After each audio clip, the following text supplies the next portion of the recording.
Beneath the ocean's veil, the great flood and the unseen documents of a lost age. The Great Flood, a name that conjures visions of a world submerged, of civilization swept away, and of a fragile rebirth amid the wreckage, resonates across time, etched into sacred texts and whispered in ancient tales. Yet what if this story, so ingrained in our collective psyche, is but a faint ripple on the surface of a deeper, darker truth? What if, concealed beneath the crushing weight of the oceans, or guarded within the sanctums of those who thrive in shadow, there lie documents unseen by human eyes, records that do not merely chronicle a deluge, but expose it as a calculated act, a cosmic surgery performed by hands unknown? Let us embark on a journey into the abyss, where the past unfurls like a scroll of secrets, and the Great Flood reveals itself not as nature's whim or a deity's judgment, but as the work of architects whose motives defy comprehension. It begins on a frigid December afternoon in 1720, off the rugged coast of Turkey, where the Mediterranean laps against cliffs steeped in history. A team of deep-sea archaeologists, equipped with cutting-edge submersibles, sweeps the seafloor at a depth of 300 meters. Their sonar hums, then stutters. An irregularity emerges from the data, a silhouette too precise to be a sunken reef or a shipwreck of familiar design.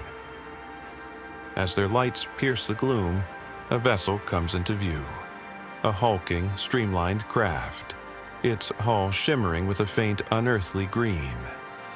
This is no wooden galley or bronze-clad trireme, but a structure of an alloy unknown to metallurgy, an iridescent metal that resists the ravages of salt and time, its surface unblemished despite what must be millennia of submersion.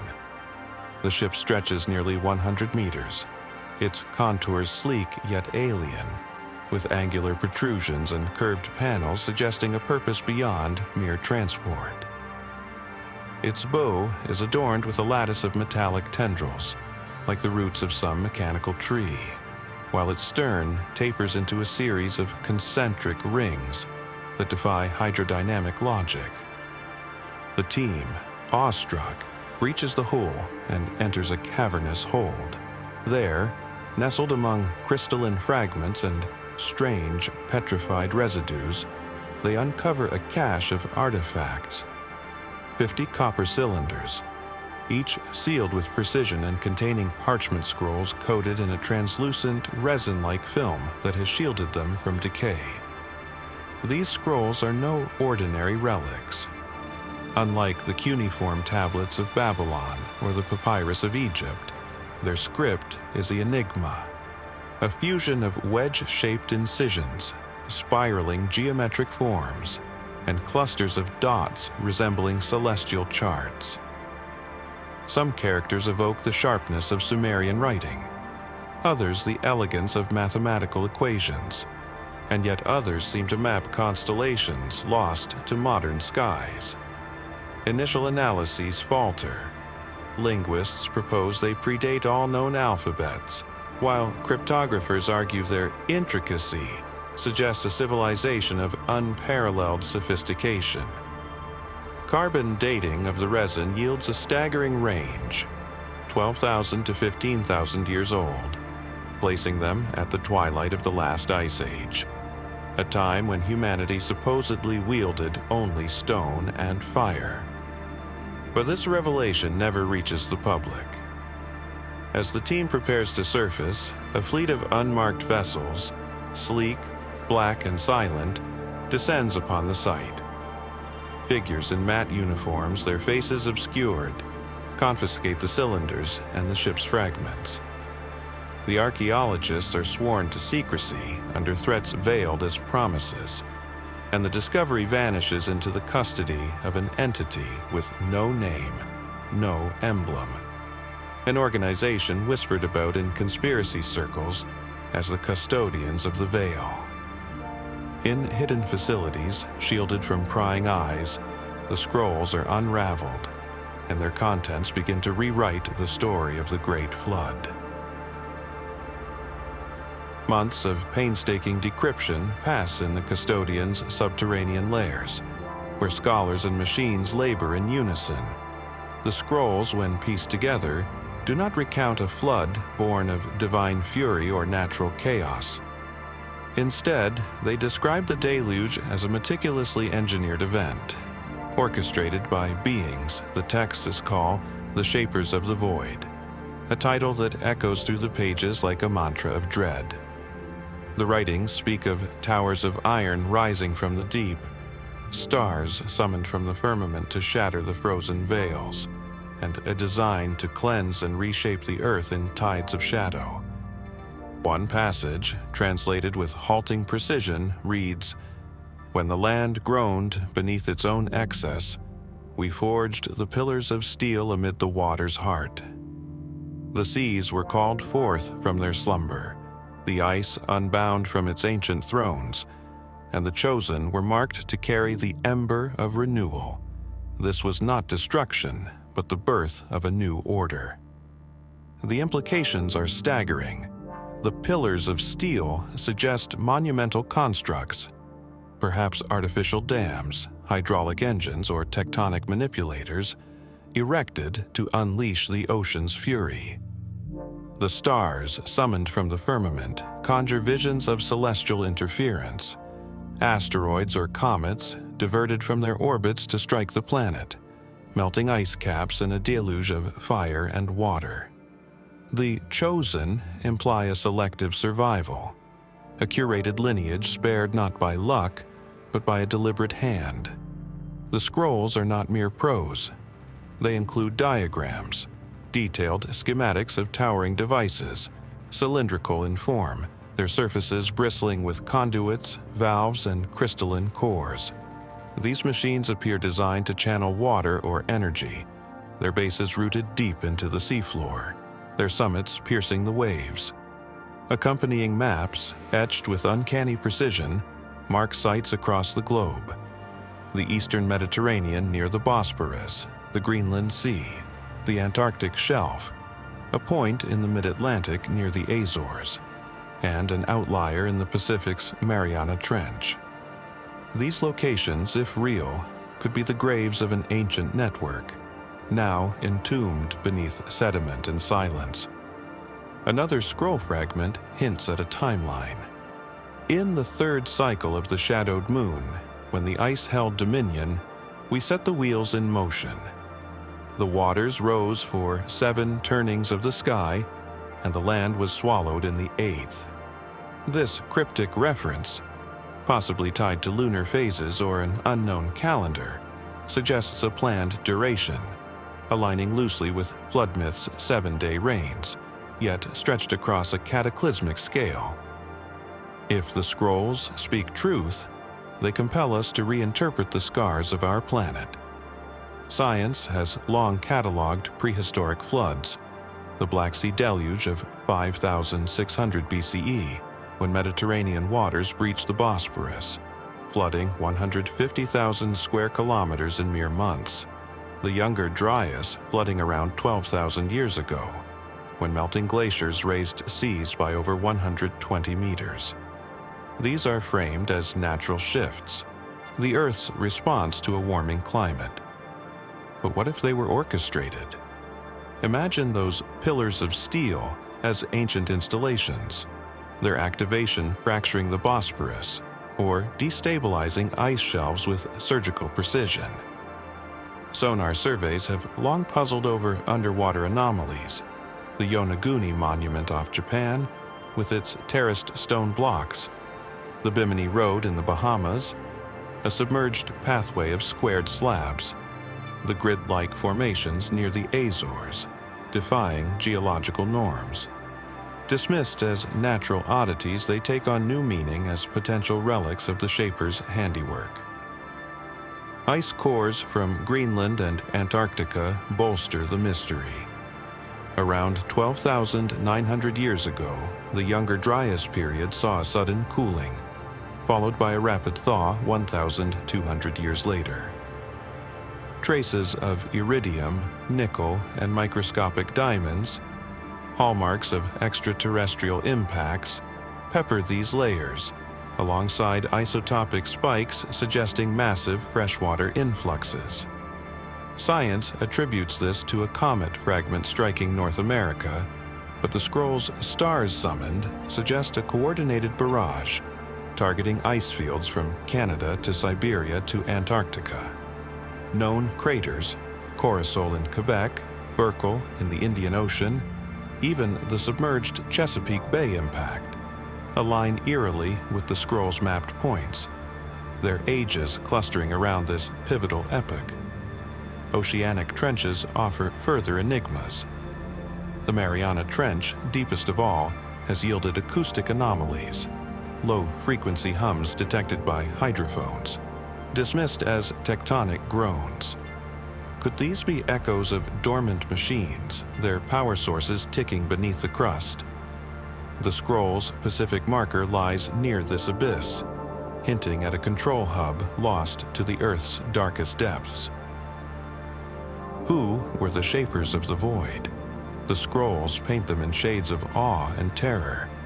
Tall beings with eyes like embers, traversing paths of light and wielding instruments that bent the Earth's sinews.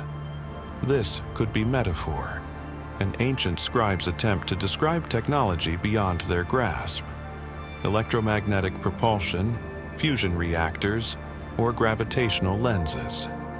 3 hypotheses emerge, each more unsettling than the last. First, the shapers might have been a pre-human species, a civilization of sentient beings that ruled Earth before Homo sapiens emerged. Fossil anomalies, like the 2-million-year-old tools of China's Longupo Cave or the 500,000-year-old Hamburg meteorite hammer, suggest pockets of intelligence predating our lineage. Perhaps they faced an existential crisis, overpopulation, a dying biosphere, or an approaching cosmic threat, and chose to reset the planet, flooding it to cleanse their mistakes and pave the way for a successor species, us.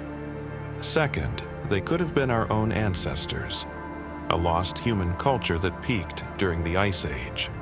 Archaeological outliers abound. The 300,000-year-old iron spear tips of India's Keonjhar mines, the 100,000-year-old ochre workshop of South Africa's Blombos Cave, the precision-hewn megaliths of Göbekli Tepe from 9,600 BCE. Suppose this civilization mastered climate engineering or orbital mechanics only to overreach. The Great Flood might have been a failed experiment, an attempt to avert a natural catastrophe, like a supervolcanic winter or methane release, that instead spiraled into a global purge, leaving only scattered survivors and buried secrets. Third, the shapers might hail from beyond Earth. The scroll's star maps depict constellations absent from our night sky, perhaps shifted by precession over millennia, or charting a different stellar neighborhood. Their paths of light could be spacecraft, their instruments tools of planetary engineering. Were they terraformers, reshaping Earth for colonization, a galactic experiment, or a refuge? The flood might have been their final act, a sterilization before departure, or a test of resilience with humanity as unwitting subjects. The scroll's mention of the Chosen weaves a thread through the world's flood myths. Noah's Ark, Utnapishtim's reed boat, the Inca's mountaintop refuge, Polynesia's floating islands, all share a motif, a warning, a means of escape, a mandate to rebuild. Scholars attribute this to shared trauma from post-glacial floods or tsunamis. Yet the scroll suggests a deliberate selection, a survival orchestrated by the shapers. Picture enclaves of proto-humans, perhaps hunter-gatherers or early agrarians, marked for preservation. The shapers might have chosen them for genetic robustness, adaptability, or compliance, equipping them with rudimentary knowledge, how to build a vessel, where to seek high ground, what seeds to sow. These instructions, passed down orally, morphed into myths of divine favor or supernatural rescue. The ark's dimensions in Genesis, the precise rituals of Gilgamesh's tale, could these be distorted echoes of technical manuals, their origins forgotten? The global spread of these stories implies a coordinated effort, not a singular event. The Shapers' mapped sites span continents, suggesting multiple arks or sanctuaries. Genetic bottlenecks in human populations, dated to 10,000 to 20,000 years ago, align with this. A drastic reduction, followed by rapid diversification, as if a handful of lineages repopulated the Earth under unseen guidance. Why does this remain hidden? The custodians of the veil hold the answer. If the scrolls surfaced, they would unravel history's fabric. A natural flood is a tale of endurance.